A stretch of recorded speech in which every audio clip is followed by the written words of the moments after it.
वचन कहता है कि दानियल जब बड़ा हो गया तो दानियल के साथी जो थे, जो दूसरे जो अन्य जातियों में से, वो उससे जेलसी करते थे। तो कहता अधिपति, न्यायी और गवर्नर ने आपस में सलाह की कि राजा ऐसी आज्ञा दे। दानियल 6 उसकी 7 आयत में लिखा है, 1 महीना उसने कहा कि कोई तुझे छोड़ किसी मनुष्य या देवता से विनती करे, वो शेरों की मांद में डाल दिया जाए। और कहता कि हस्ताक्षर कर दे, अपनी अंगूठी की मोहर लगा दे कि बाद में फिर ये आज्ञा बदली नहीं जा सकती। राजा मान गया, राजा को फूकी चढ़ा दी, चने के झाड़ पे चढ़ा दिया। राजा के मन में बिल्कुल भी ये शंका नहीं थी कि ये तो दानियल के प्रति एक षड्यंत्र रच के आ रहे हैं, दानियल को मरवाने की साजिश है। तो उसे चने के झाड़ पे जब चढ़ा दिया, और 9 आयत में लिखा राजा ने हस्ताक्षर कर दिए।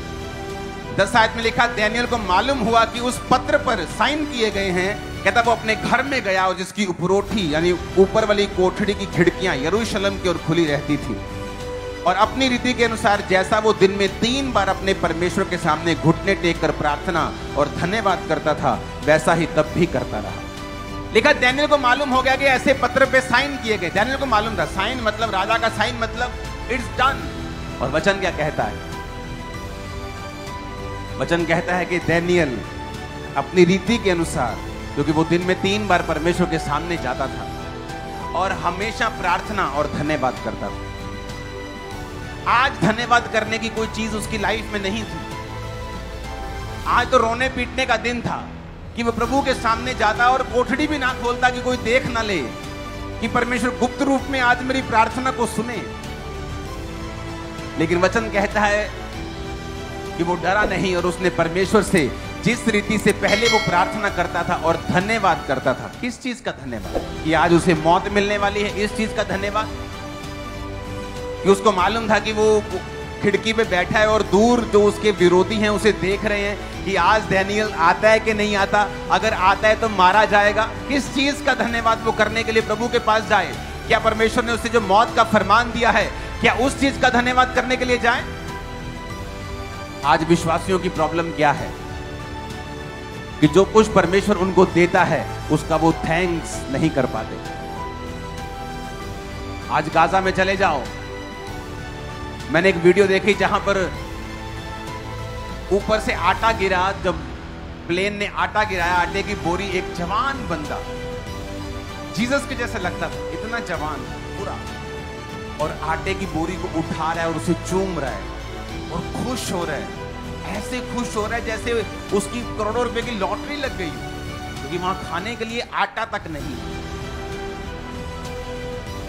और हम लोग कई बार फुल टेबल होते हुए भी उसका थैंक्स नहीं कर पाते। आपकी एक किडनी लाखों रुपए की,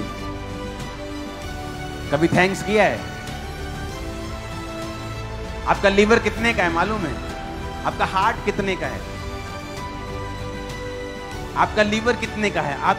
आपकी हड्डियां देखो, जिनके ब्लड नहीं बना सकती बॉडी, उनको पूछो ब्लड की कीमत क्या है। तुम्हारी बॉडी में पूरा ब्लड है, कभी थैंक्स किया है? नहीं, कभी नहीं किया। आप खा रहे हो, कभी थैंक्स नहीं किया। आपके पास रहने के लिए छत है, कभी थैंक्स। लेकिन हम दूसरों को देख रहे हैं जिनके पास हमारे से ज्यादा है, और फिर परमेश्वर से क्वेश्चन कर रहे हैं। इसलिए परमेश्वर ने कहा कि जब तू उस बंदे के पास जाना तो कहना मेरा शुक्र करना बंद कर दे, मैं देना बंद कर दूं। वचन कहता है कि जो परमेश्वर को धन्यवाद करेगा ना, परमेश्वर उसे अपना चरित्र दिखाएंगे, उसे अपना आप दिखाएंगे। और दानियल को यह बात मालूम थी, और वचन क्या कहता है? दानियल तब भी वैसा ही करता रहा। तब उन पुरुषों ने उतावली से आकर दानियल को अपने परमेश्वर के सामने विनती करते और गिड़गिड़ाते पाया, और राजा के पास जाकर वो चुगली करने लगे। और राजा को बोला कि दानियल उसी तरह से 3 बार विनती करता है। तो राजा उदास हो गया। राजा को मालूम नहीं था कि ये सारा षड्यंत्र दानियल के लिए रचाया गया। ये मेरी प्रशंसा नहीं कर रहे थे, ये दानियल को मारना चाहते थे। और बाइबल कहती है दानियल को बचाने के लिए राजा सारी रात सोया नहीं कि मैं कैसे बचाऊं, क्योंकि वो अपनी जुबान से बंधा हुआ था। अगर वो जुबान से मुकरता था तो राजा की बड़ी बेइज्जती होती, और राजा ये नहीं चाहता था। और वचन कहता है कि जब दानियल को उठाकर शेरों की मांद में डाल दिया गया तो शेरों ने उसे खाया नहीं। राजा को नींद नहीं आई, सारी रात वो सोया नहीं। सुबह उठ के फटाफट जाके आता है और बोलता है दानियल। राजा घड़े के निकट आया, 20 आयत में लिखा, और शोक भरी वाणी से चिल्लाने लगा। उसे मालूम था कि अंदर से आवाज नहीं आएगी, तो उसका मन भरा हुआ था और भरे हुए मन से उसने दानियल को आवाज लगाई। उसे मालूम था अंदर दानियल नहीं है, अंदर दानियल की हड्डियां भी बची नहीं होंगी। और वो रोने जैसी आवाज के साथ उसने आवाज लगाई कि शोक भरी वाणी से वो चिल्लाने लगा और दानियल से कहा, हे दानियल, हे जीवते प्रभु के दास, क्या तेरा परमेश्वर जिसकी तू नित्य उपासना करता है तुझे सिंहों से बचा सका है? अंदर से उत्तर आया। तब दानियल ने राजा से कहा, हे राजा, तू युगानुयुग जीवित रहे। मेरे परमेश्वर ने अपना दूत भेजकर सिंहों के मुंह को बंद कर रखा है, उन्होंने मेरी कुछ भी हानि नहीं की। इसका कारण बताया उसने।